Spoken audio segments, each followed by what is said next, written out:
Kaya mga kapatid, punta tayo sa department store.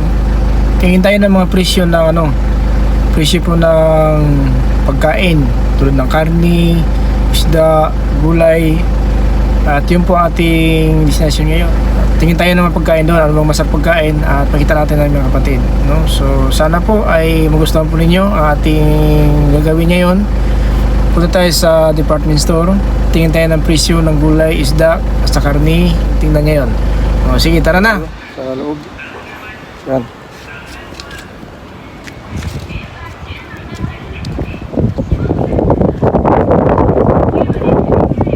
Pasok po tayo sa mall, sa ating destinasyon ngayon. Tingin tayo ng mga bilihin dito sa loob. Marami tayong makikita mga kapatid. Yan po, kita po ninyo ang lugar. Yan po ang pamilihan natin ng mga pagkain. Mga prutas, gulay, karni, isda, yung matanda na yan naglakad hapon. So ngayon tingin tayo ng mga iba-ibang klase ng prutas. Kapatid, may talaga ito parang no? Parang limon, no? CB98 is 862 with tax na po yan. Then marami pa tayong makikita dito mga kapatid. Ito po yan, iba't ibang gulay yan. Mga prutas. Dito, kamuti po yan kapatid. Yung kamuti na yan, yung pinitawang yakimo. O yung kamuti na yan mga kapatid, yun po ang kinakain ng mga matanda. Yun, kamuti yan. Itong yellow melon, ito mga kapatid, 1,580. Then, with tax, 1,757. With tax na po yan mga kapatid. Yun ang melon, no? Yun po ang brown melon. Ito naman, piniraso na po nila. 980. Then ito po ang pineapple na piniraso nila. Nagdagan nila ng kiwi po. Yan po na hinalo po nila ang kiwi. Yan mga kapatid is 198 to 298. Then yan po ang presyo is 198. Punta tayo sa iba. Yan mga kapatid, punta tayo sa iba. Ito ating tingnan. Ito mga kapatid, mga iba-ibang klase ng gulay. Kita po ninyo, yung matanda naghirap po na yung daisa. Itong talong, tingnan natin mga talong mga kapatid. Ito po ang talong, 3 piraso lang po. Yan. Is 258 with tax, 279. 3 piraso. Tingnan mga kapatid, 3 piraso lang po ito. So, yan talaga ang presyo. 3 piraso lang po is 279 yen. Yen po yan mga kapatid. With tax na po yan. Ito, 4 na piraso po ito na yan po ang atsal. 4 na piraso, 106.98 with tax 106. Yan po ang atsal. Yan mga kapatid, ang presyo dito sa Opita Department Store. Napunta tayo. Dito tayo sa ibang lugar na mayroong mga binibenta dito. Ito po mga pagkain. Mga pagkain po ito na ready-made na po ito mga kapatid. Yung isda na pula, itong isda na pula, ito po ay ulo lang po ito. Is 498. With tax na po yan, 508 na po. Yung po ang with tax na po yan. O yan mga kapatid, nakita po natin isda. Yan po ay ulo lang. Pero mahal mga kapatid. Ulo lang po yun. Di punta tayo. Dito tayo sa ito po ang isda na barilis. Isa po yan. Special po yan na barilis 580. Ang presyo po mga kapatid, 580 po yan. So ito po mga kapatid, iba-ibang klase na pagkain naka-display po dito. Tandaan po natin, napakarami po na bilihin dito sa Apita Department Store. Ito po ang Apita Department Store. Yan po, marami po naka-display yan. Pili natin yung maubos yan mga kapatid sapagkat marami naka-display. Ipili lang po tayo ng kakainin kaagad. Mga kapatid, ito po ang ready-made na po ito. Ready to eat na po. Yan. Yan po ang pinaksyo. Pinaksyong isda, 2 piraso po yan. Mga kapatid, 2 piraso po ito is 998. Yan po mga kapatid. Kitang-kita po ninyo. Ang presyo yan. Di plus tax po yan, is with tax po yan, 500 plus na po. Yun po sistema dito sa Japan. Yan po mga kapatid, Yun po ang dinadayo po ng hapon. Mahal po itong isda na ito. Ito mga kapatid, ang isda na ito ay parang kasili sa atin. Pero mahal dito ito. Ito po ay 1,000 megit, 2 piraso lang po. Mga kapatid, 2 piraso lang po yan. Pero 1,000 megit po. Mga kapatid. So, yun po ang sistema dito ng mga bilihin. So, malaki ang sahod, mahal din ang bilihin.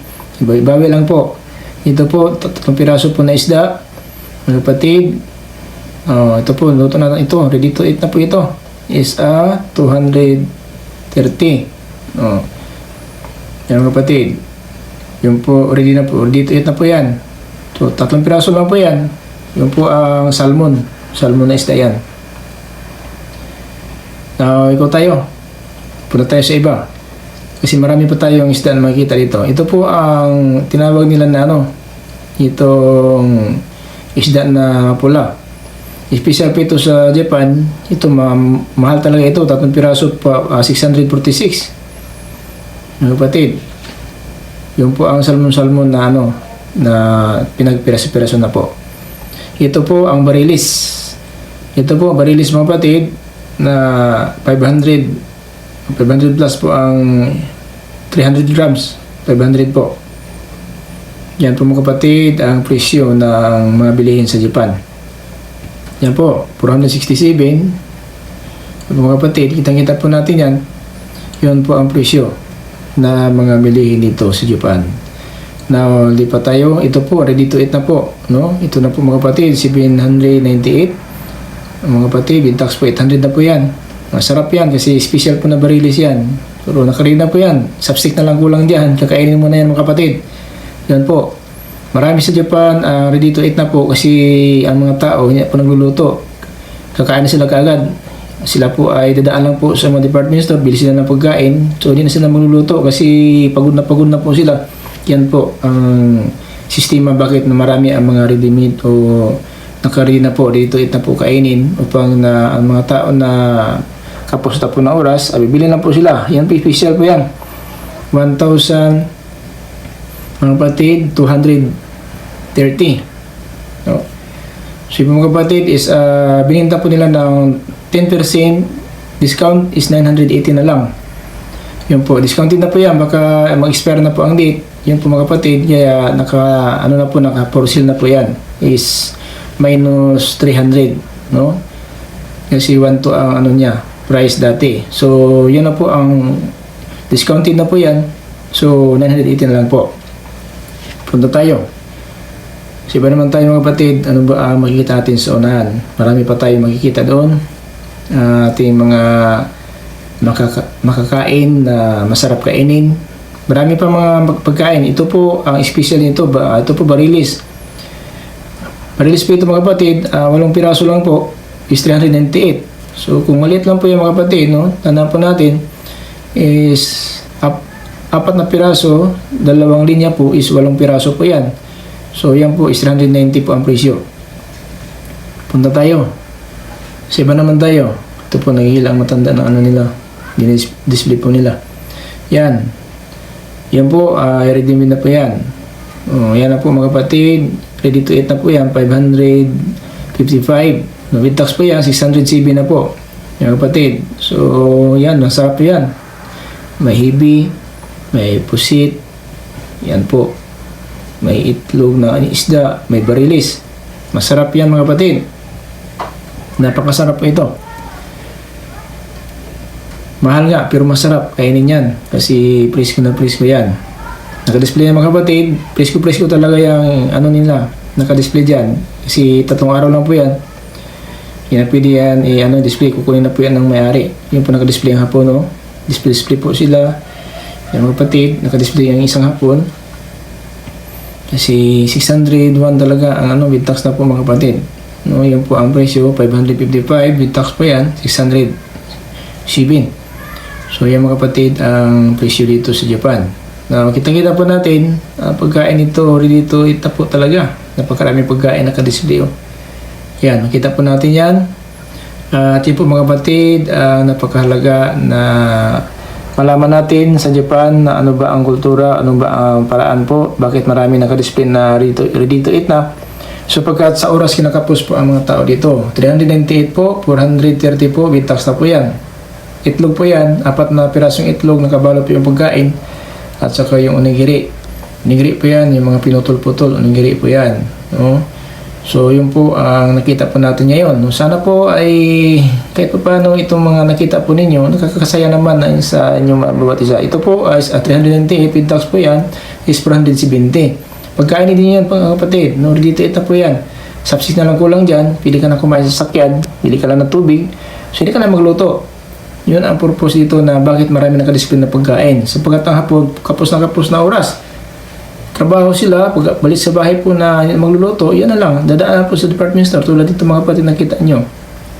Itong ginagawa natin, na nakadisplay po yung mga pagkain na pagkarami. Yan manok po, 4 na piraso po yan, is 430. With tax na po yan, 390 po, wala pang tax. With tax na po yan, is 5 na piraso, 5 piraso po, 430. Yun po ang ano ng manok. Ito po ito sa kanyang pakpak. 5 piraso, excuse me, 5 piraso yon. So makita natin mga kapatid, marami talaga. Yan po yan ang octopus. Maraming mga mga kapatid, at saka yung yung squid. Yan, squid. May octopus, may squid. Yan, squid po yan mga kapatid. Pinutol po nila yan. Yun po ang display nila. So kitang-kita po ninyo, ready na po yan. Ready to eat na po talaga. Marami naka-display yan. Sapagkat dito sa Japan, minsan tinatambad na po ang hapon magluto kahit mga Pilipino nga. Kami minsan po, hindi kami nagluto kasi bayad ka ng gas, bili ka pa ng lamas. Diyan na lang naka-display. Naka-display na lang kasi hindi ka na magluto. Kasi yung luto na yan, bago talaga yung hibi. 1 piraso lang po yan. 1 pirasong hibi, 120 po. 120 po yan with tax, 130. 1 piraso lang po ng hibi yan. Ang liit naman yan ng hibi. Pero 130 na po yan with tax. No? Lagyan na po nila na yan. Yung para pang nila. Ranggaw-gaw.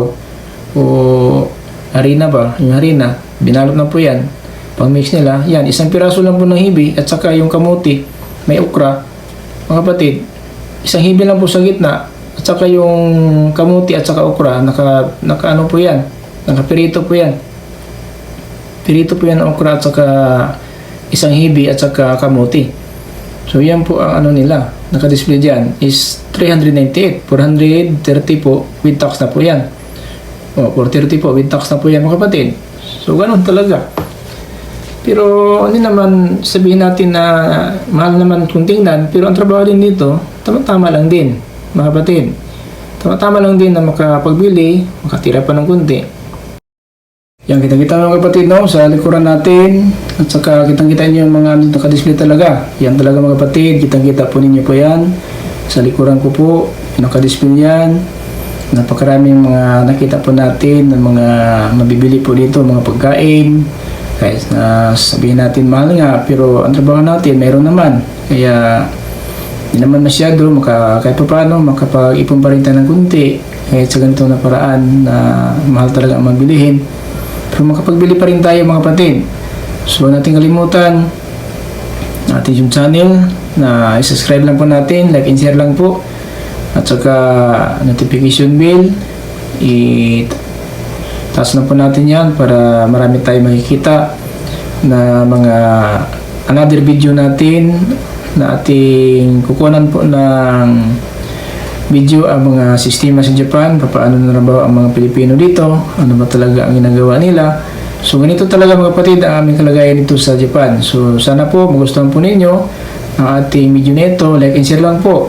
Don't forget subscribe and notification bell. At saka bawat araw mayroon tayong palibagong video na ating makita. Maraming salamat po sa inyo. Ito po yung lingkod, Pastor Tumaka, na patuloy ako mga kapatid na gumagawa ng video upang na masaya naman kayo kahit paano sa itong paraan. Salamat po, and God bless us all. And bye-bye.